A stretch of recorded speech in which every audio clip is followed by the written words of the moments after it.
தக்கோலத்திலிருந்து கவிஞரும் எழுத்தாளரும் விமர்சகருமான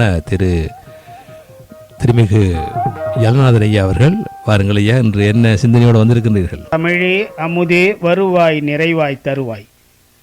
உலகெங்கும் உள்ள தமிழ் உறவுகளுக்கும் ஜெர்மனி தமிழறி வானொலிக்கும் நேயர்களுக்கும் திரு நைனை விஜயன் அவர்களுக்கும் திருமதி சசிகலா நைனை விஜயன் அவர்களுக்கும் என் வணக்கம்.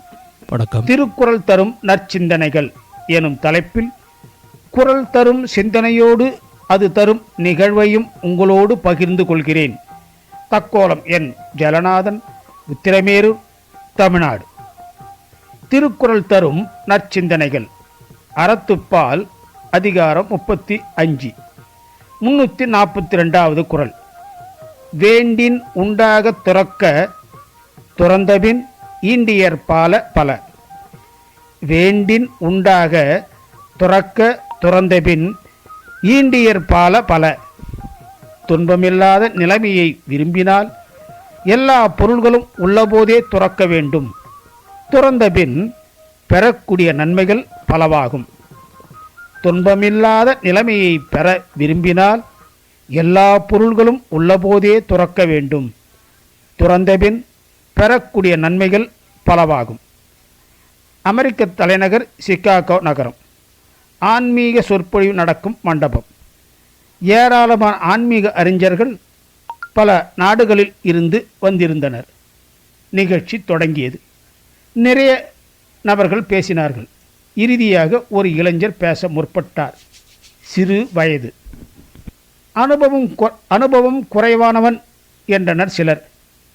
மிடுக்கான பார்வை, தலையிலே முண்டாசு கட்டியபடி, காவி உடையில் கை கட்டியபடி கம்பீரமான தோற்றத்தை கொண்டிருந்தார் அந்த சிறுவர். அவரை கூர்ந்து நோக்கினார்கள். அவருடைய பார்வை அனைவரையுமே ஈர்த்தது. அவரை பேச அழைத்தனர். அவர் பேசத் தொடங்கினார். லேடீஸ் அண்ட் ஜென்டில்மேன் என்றே கேட்டு பழகிய காதுகளின் மனங்களில் சிஸ்டர்ஸ் அண்ட் பிரதர்ஸ், அதாவது சகோதரி சகோதரர்களே என்ற உணர்வுபூர்வமான உள்ளத்தை தொடுகின்ற வார்த்தைகளை கேட்டு அவர்கள் ஒரு உன்னதமான நிலையை அடைந்தனர். தொடர்ந்து உரையாற்றி அவருடைய ஆன்மீக சொற்பொழிவை கேட்ட அனைவரும் ஆச்சரியமுற்றனர். சிகாகோ நகரை ஒரு கணம் குலுக்கியது.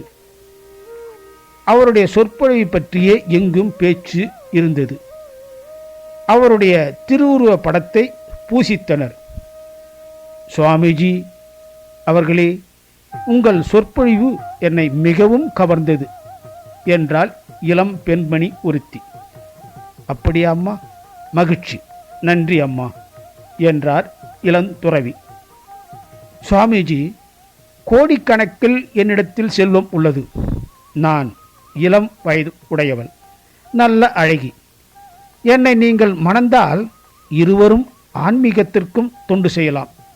உங்களை போன்ற ஆன்மீக அறிவு கொண்ட மகன் எனக்கு வேண்டும் என்று தன் உள்ள கிடக்கையை எடுத்து பலவாக சொன்னார் அந்த பெண்மணி.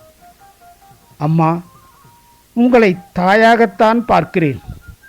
என்னை மகனாக ஏற்றுக்கொள்ளுங்கள் என்றார் அந்த இளம் வயது ஞான வீரத்துறவி. அவர்தான் நமது சுவாமி விவேகானந்தர். நமது சுவாமி விவேகானந்தர் தான் அந்த பெண்மணியிடம் தன்னை மகனாக ஏற்றுக்கொள்ளும்படி அமைதியாக சொன்னார். வேண்டின் உண்டாக துறக்க துறந்தபின் ஈண்டியற்பால பல. வேண்டின் உண்டாக துறக்க துறந்தபின் ஈண்டியற்பால பல.